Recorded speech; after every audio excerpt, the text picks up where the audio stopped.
So it broke late last night that Alexander Isak was on his way to Liverpool. Newcastle agreed a £125 million deal for the Swedish striker on Monday now, on transfer deadline day. He is currently at Anfield completing his medical. Mixed feelings about this one. Let's talk a little bit about the fee, £125 million.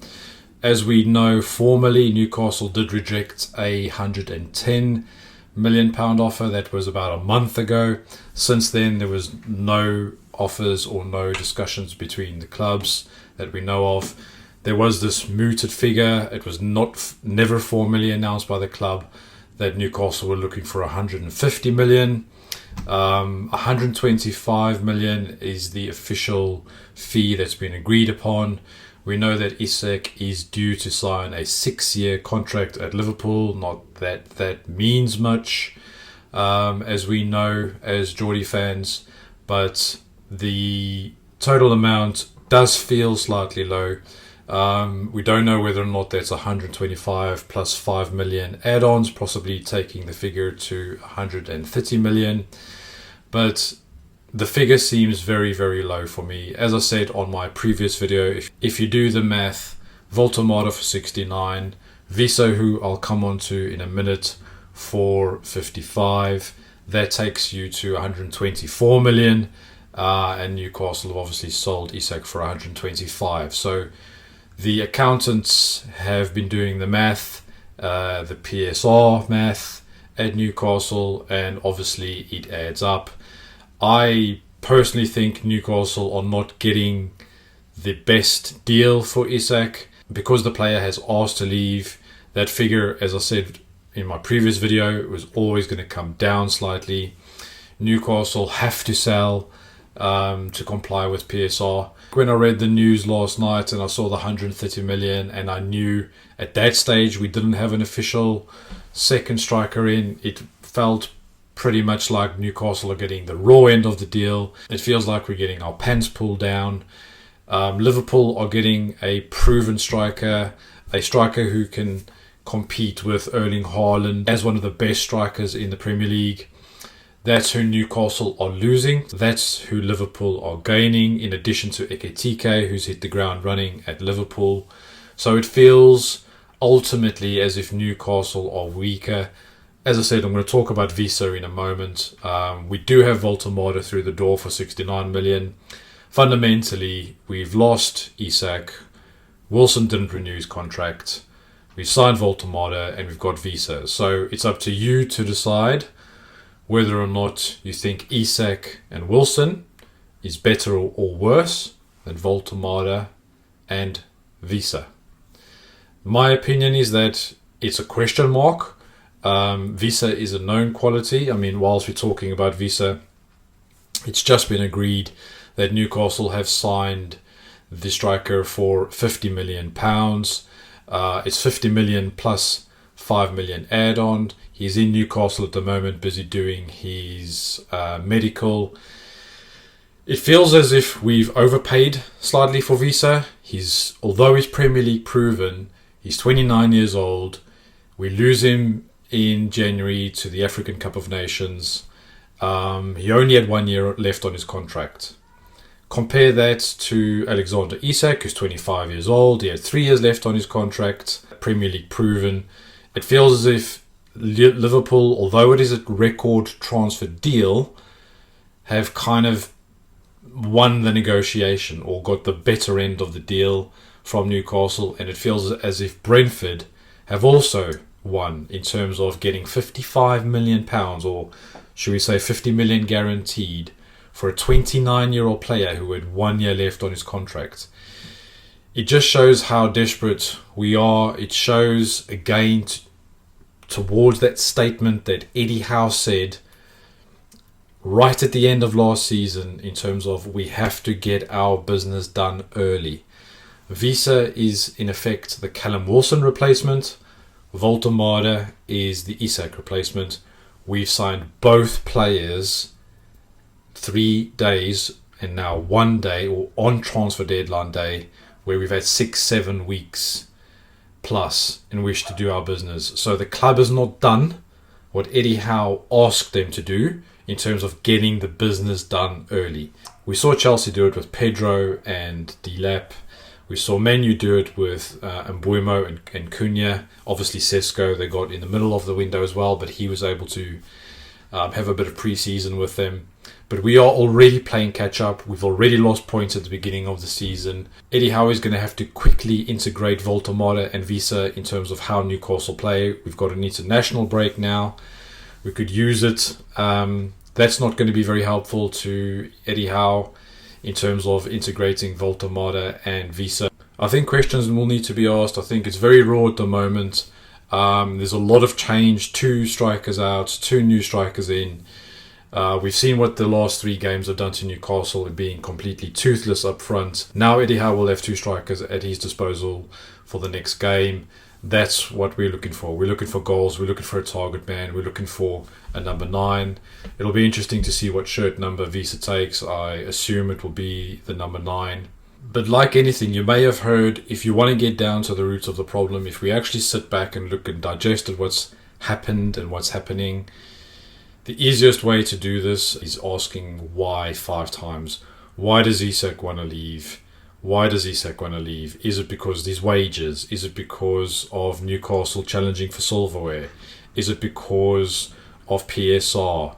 I think when we really think about this and we get down to the roots of the problem, Newcastle's board and ownership structure, the governance structure, and that vacuum which didn't exist between PIF and Eddie Howe, and then the scouting and the recruitment department, has a lot to answer in terms of the timing of their business, in terms of who they've gone for, when they've gone for them, how much we've actually paid for them. The Wissa signing feels like an Eddie Howe signing.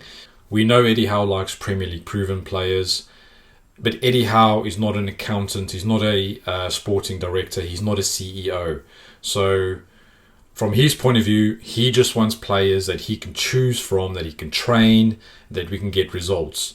His job is not to do with finances and contracts and the balance sheet and PSR. That's not his responsibility. But if you are the Newcastle ownership and your manager comes and asks for a player and you don't have the CEO and the sporting director to look at the full picture in terms of PSR and age and salaries and length of contracts, this is why I feel we are getting slightly the raw end of the deal in terms of selling Alexander Isak on the cheap and overpaying for Yoane Wissa. Fundamentally, that's not Eddie Howe's problem. His problem is results on the pitch and training the players. You can't blame him for Alexander Isak not feeling as if he wasn't getting paid enough, or not feeling as if his ambitions are not going to be met or achieved at Newcastle. So 100% not Eddie Howe's fault on this. I think when we sit back and we look back at this transfer window, I think a lot of fingers are going to be pointed towards the boardroom. I know we look at Eddie Howe and we say, oh, why did he go with a defensive formation on Saturday against Leeds? Well, he had tons of defenders to pick from and 0 strikers. So can you blame him for choosing that lineup? Probably not. So we mustn't focus our attention on Eddie Howe and the players at this time. I think when we look back and we look a little bit more broadly, in terms of the decision making and the finances, the short, medium and long term at Newcastle, we need a sporting director in like ASAP. It's got to be the right person, obviously, but before January, we need to get those positions filled at the club. Let's be honest with each other. I've said this over and over. The reason why this hurts so much, the reason why there's so much anger and frustration is because we loved the guy. We absolutely loved him.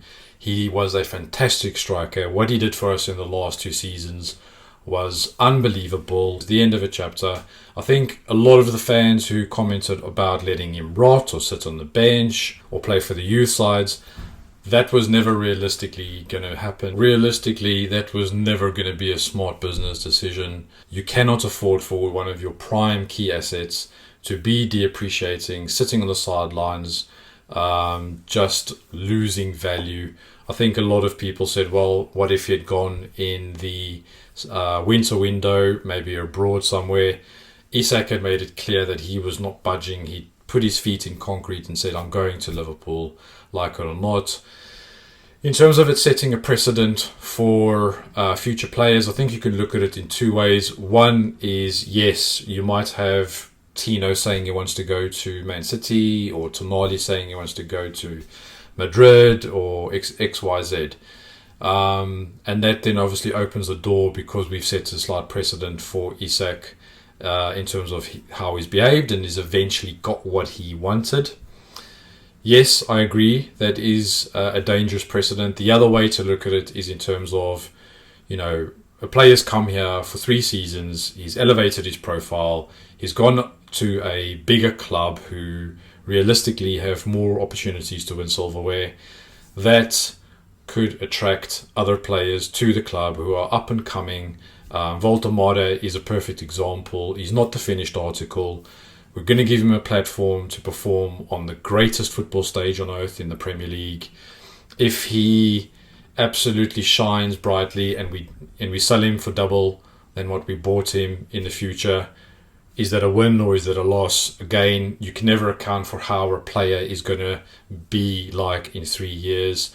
We do need to take a couple of lessons learned in terms of contract lengths, in terms of release clauses, and as I said before, in terms of having the right people who are qualified and competent to deal with these types of issues at the right time. Whether that was Stavely going, whether that was Dean Mitchell going, obviously Darren Eales, the CEO, who's gone for personal health reasons as well. Business has to tick on. The wheel doesn't stop turning just because people leave a business. You have to replace them, you have to improve, and you have to look forward in terms of making the club sustainable and being in the best position to operate going forward. So, yeah, I think Brentford have played a blinder over here. Liverpool have played a blinder. Fundamentally, Eddie Howe, just ignoring all the numbers, has got his 2 strikers. That's what he asked for at the end of the season. That's what he's now got. Fine, we are 3 games into the season, but let's see what the rest of transfer deadline day brings. Honestly, I can't see anything else happening. There is some talk about Asula possibly going out. I can't see him going anywhere in the UK. There was talks about him going to Germany. Let's see if that happens. One last message to Alexander Isak. Thank you for the last 3 years. Thank you for the first piece of silverware. Thank you for absolutely everything you've done. What goes around comes around in terms of how you've dealt with Newcastle over the last 6 weeks in the summer. Let's see what happens. Karma is a bitch, and don't forget.